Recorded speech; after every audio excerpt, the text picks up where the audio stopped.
At the World Government Summit here in Dubai, one of the buzzwords is the future of AI and which country has responded best with regards to implementing and adopting AI. With me is Xavier, who is the Managing Director of Accenture here in UAE. And there is a report which is being unveiled by Xavier.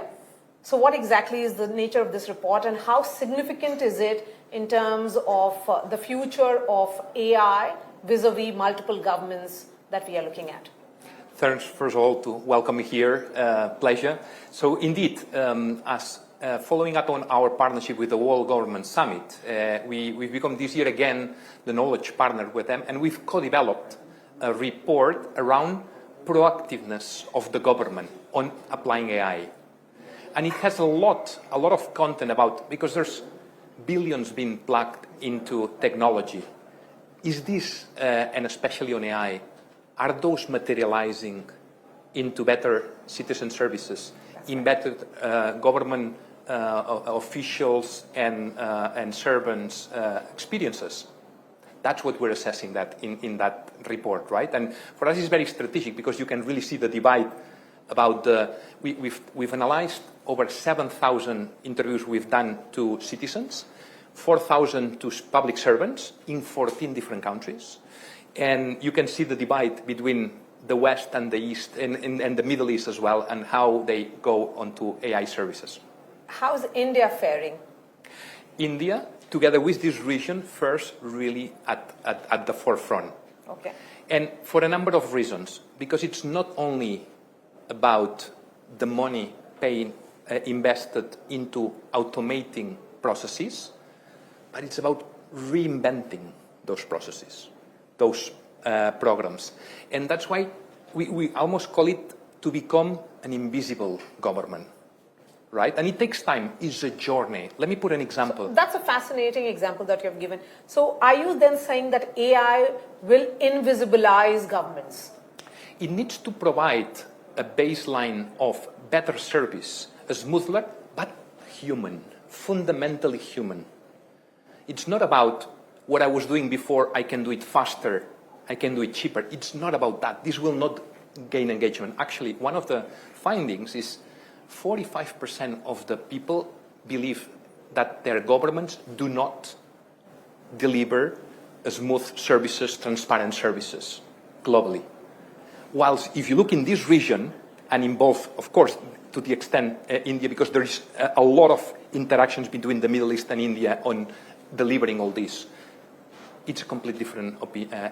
We are at the other spectrum. People feel the services are seamless, are predictive.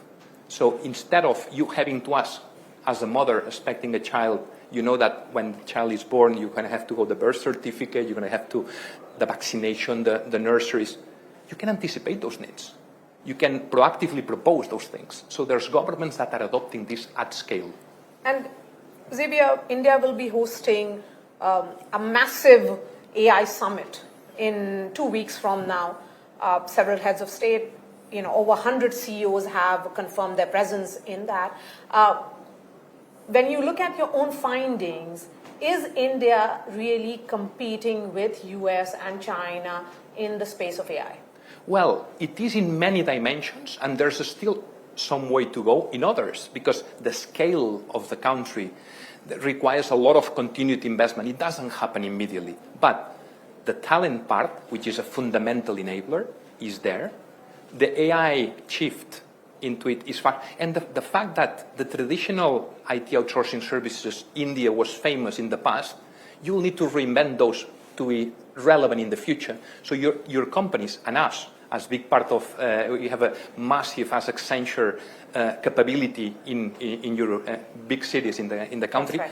We are reinventing, we're pivoting those people. We're investing billions of dollars every year to make sure that all our force in India is really at the edge of understanding what AI, improving their day-to-day journeys, and combining the technology and the human part of it. Because if there's not a human part, it will not be long-lasting. Within the AI space, is India limited to data centers alone? Because, again, just a few days ago, budget 2026, which is an annual fiscal report.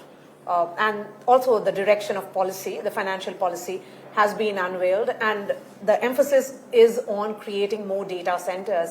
So is India's AI mission largely limited to that, or are you of the opinion that India is ready to march? It's a great question. The reality is that to build AI and transform a society through AI, you need the infrastructure layer sorted. If that is not smooth, that is not sovereign, that is not secured, you're not going to be able to build the applications, experiences, and whatnot. So that's why we believe that there's no longer about pilots of small infrastructure investments here, and there needs to be nationwide investment strategies where you put infrastructure the same way you build roads. You build roads because then you facilitate trade, you facilitate exchange of goods. Now, digitally, you need to create that layer, and data center is a fundamental one because you will need sovereignty. You will need protection of your data. You need security on top. So that's for sure a must-have. Then on top, you shouldn't stop there. You need to build the layers on top. Okay. All right. Thank you for this conversation. Lovely to meet you, and thank you for having us.